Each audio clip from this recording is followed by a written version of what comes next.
So, what happens when a politician who's built a career fighting against wealth inequality becomes wealthy themselves?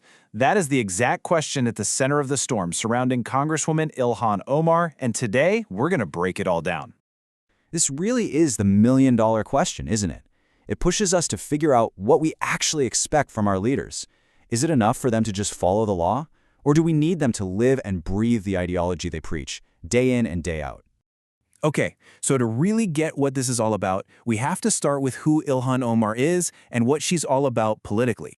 She is one of the most prominent progressive voices in the country, period. Her whole political brand is built on the idea of challenging a system that she says is totally rigged for the rich and powerful. So you can see why any discussion about her own finances is going to get a lot of attention. And this is where the whole thing gets complicated. On one hand, you've got her very public platform, fighting inequality, calling out elites. But on the other hand, you have public records that show her own personal wealth has grown. It's that apparent contradiction that's fueling this entire debate. So let's set aside the perceptions for a minute and just look at the hard facts. What did the official documents actually tell us about where her money is coming from? Well, her financial disclosures, which anyone can go look up, show a few main sources of income. You've got her salary as a congresswoman, which is standard, but then there's also money from things like book deals and speaking fees, which, to be fair, are really common ways for lawmakers on both sides of the aisle to earn money. And this is a really important point. From a legal standpoint, everything checks out. The income sources are all allowed under congressional rules, and it's all been publicly disclosed, just like the law requires. Okay, but if it's all perfectly legal, then why are we even talking about this? Well, that brings us right to the critics' main argument, which is that legality isn't the only thing that matters here. For people raising these questions, it's not about whether she broke a law, it's about whether she broke with her own principles. They're framing this whole thing as an issue of ethics and, just basic consistency.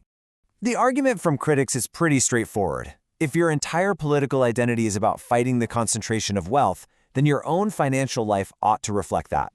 The conversation shifts from what's legal to what they believe is moral.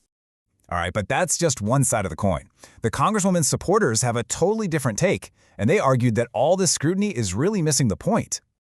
Their defense really hinges on this idea, that as long as you're earning money legally and you're transparent about it, it's not hypocrisy. They'd say that just because you're participating in the economy doesn't mean you endorse every single inequality within it.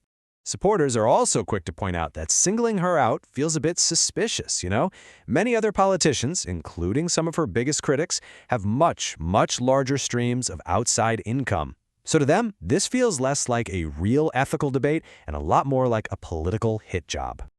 So now we've heard the political arguments from both sides. This is where we have to pivot back from the world of opinion and perception to the world of cold, hard facts. After all the back and forth about ethics, principles, and optics, this is the most important, cut-and-dried question we have to answer based on the official record.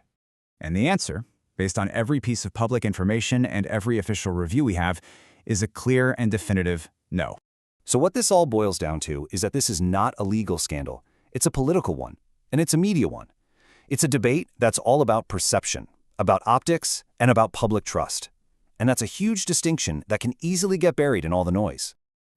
This whole situation kind of forces us to ask a much bigger question about what we, the public, actually want from our leaders. Is it enough for them to just follow the rules, or do we expect their personal lives to be a perfect reflection of their political platforms? Because once you take a legal violation off the table, the conversation can't help but shift into more subjective territory. It stops being about crime and starts being about character, at least in the court of public opinion. And that's really what we want to leave you with. In a democracy, when no laws are broken but big questions about principles are raised, who gets the final say? Is it an ethics committee, the media, or is it, in the end, up to the voters? That's a question we all have to think about.